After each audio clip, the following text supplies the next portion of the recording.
Manslaughter in the deadly shooting of Jacksonville rapper J.Foolio. The jury reached the verdict after spending hours deliberating tonight.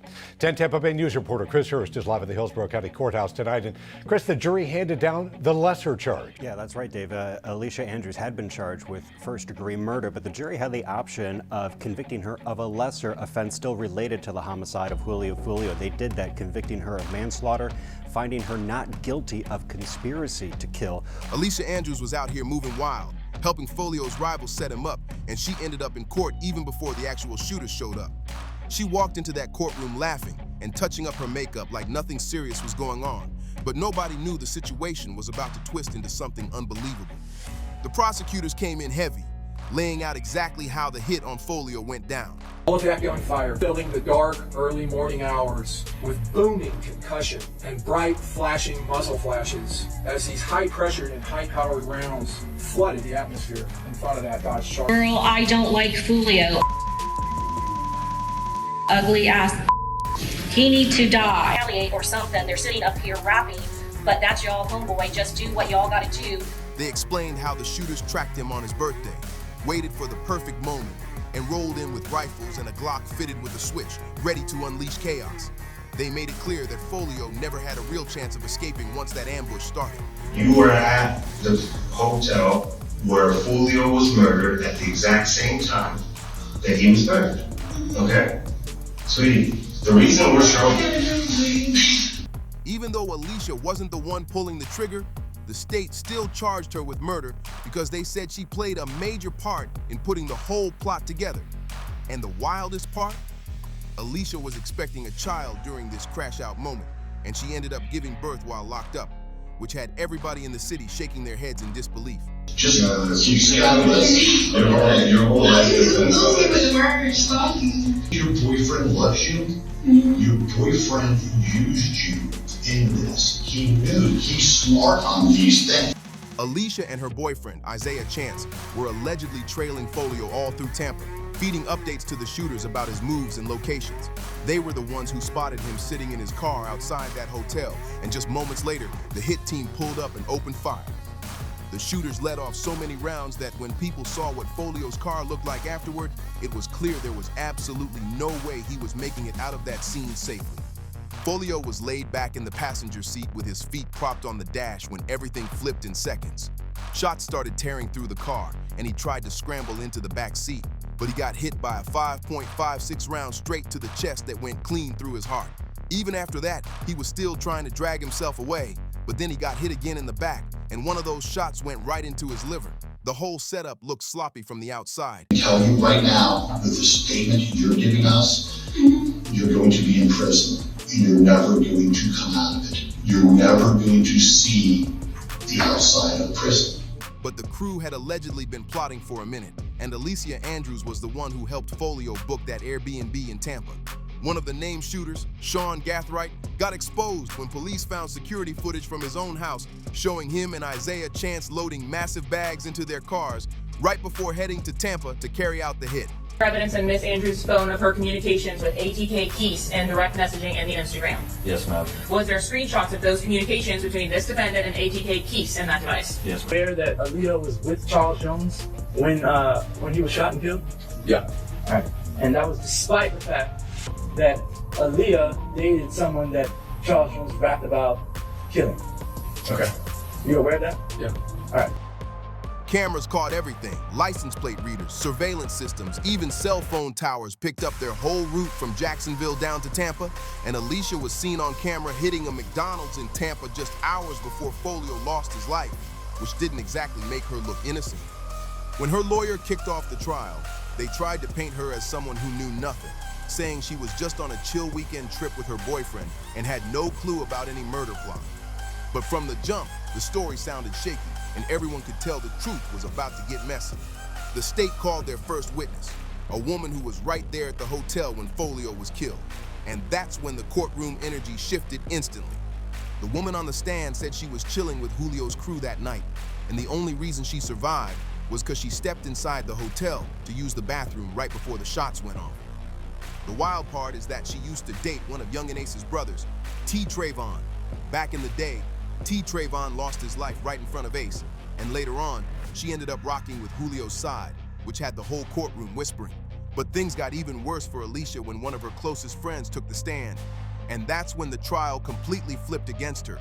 Prosecutors pulled out old text messages from 2021 where Alicia was telling her friend that 1,200 and AK needed to be sliding and putting in work on their rivals.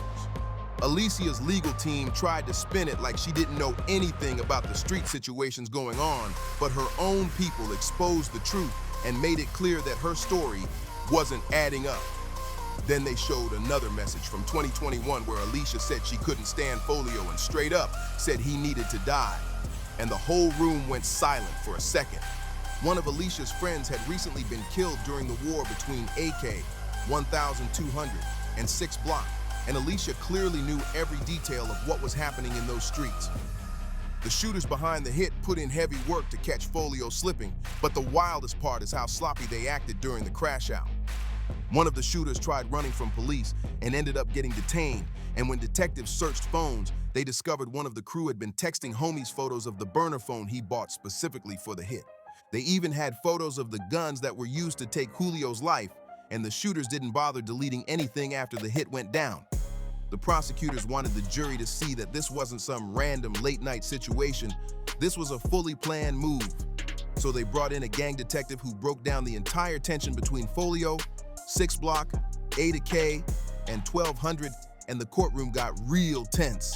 Alicia Andrews wasn't out here dropping diss tracks, but police showed she knew every major name tied to the conflict, and they laid out how AK and 1,200 had already tried to get at Folio several times before. They pointed straight at Sean Gathright, one of the shooters from the Tampa hit, and showed he had already shot Folio in the foot the year before. They also brought up how AK caught Folio slipping in Houston and almost hit him in the head, which had the whole room frozen for a moment. Then prosecutors pulled up Fast Money Goon's lyrics from Who I Smoke, where he rapped, "I was lurking on his page and I caught him lacking in Houston. We let off shots, he got shot and went live. I was tweaking like, man, he ain't died." After that, the state played clips from Folio's own music videos where he was calling out AK and 1,200's fallen members with lines like, "Went out to eat on his birthday, folks shot 3 dead in the worst way. Kept dissing on me, now he's smoking 23. Then prosecutors wrapped it up by referencing Young and Ace's lyrics on Game Over to try to show the jury that AK and 1,200 were the ones who set their sights on Folio. Game Over dropped right after Folio was killed, and Ace came in with heavy lyrics like, "Once 23 died, inside my eyes I lost my mind. Karma, do it, all I know. Get back, do it with time. 5.56 increased the murder rate. Another body on the way, mask on, get up close, this another closed case.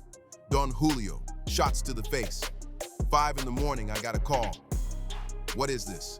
Dead on the floor, dead on arrival, Mr. Six."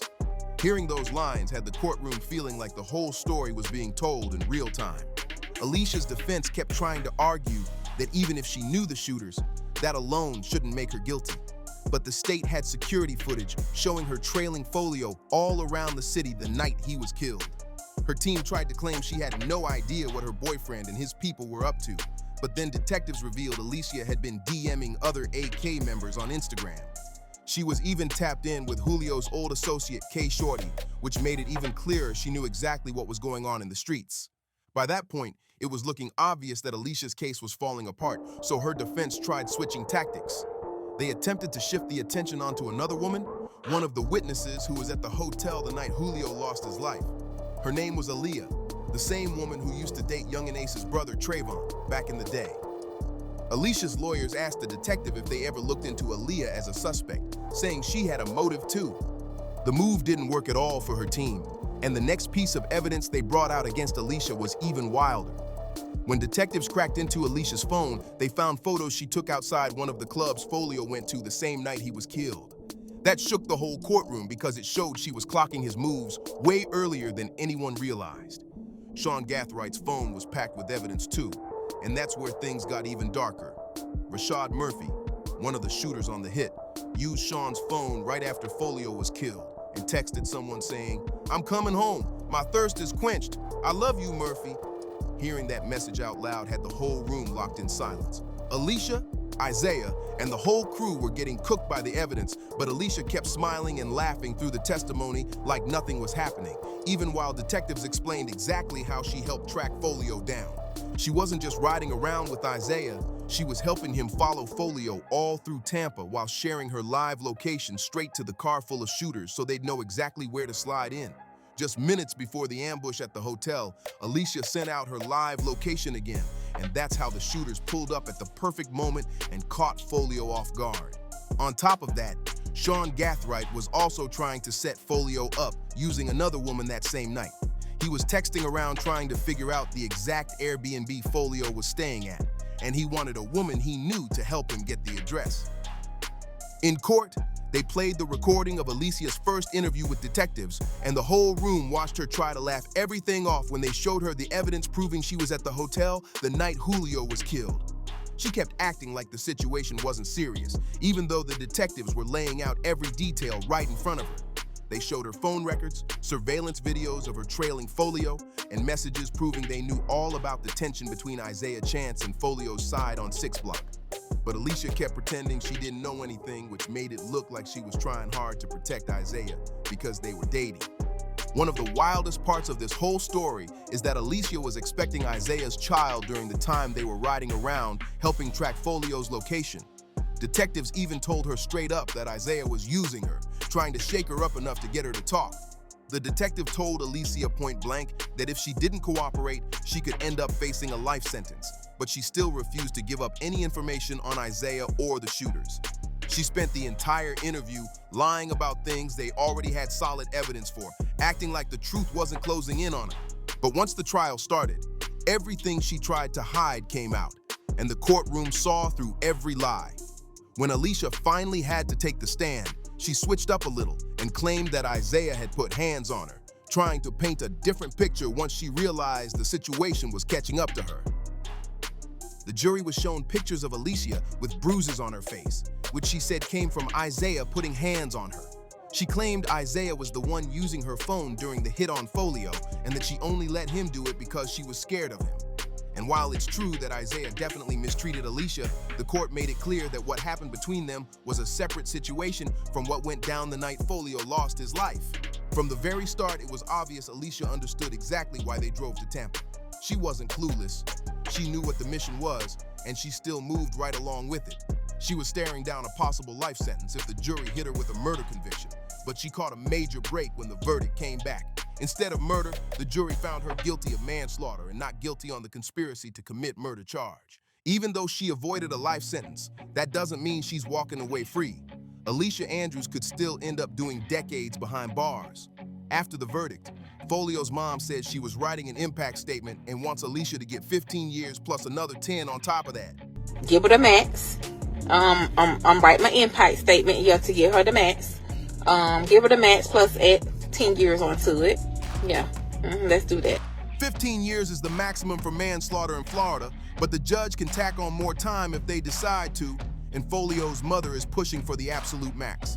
Alicia definitely got off lighter than expected, but things are looking way more serious for Isaiah Chance and the shooters who were involved in the attack.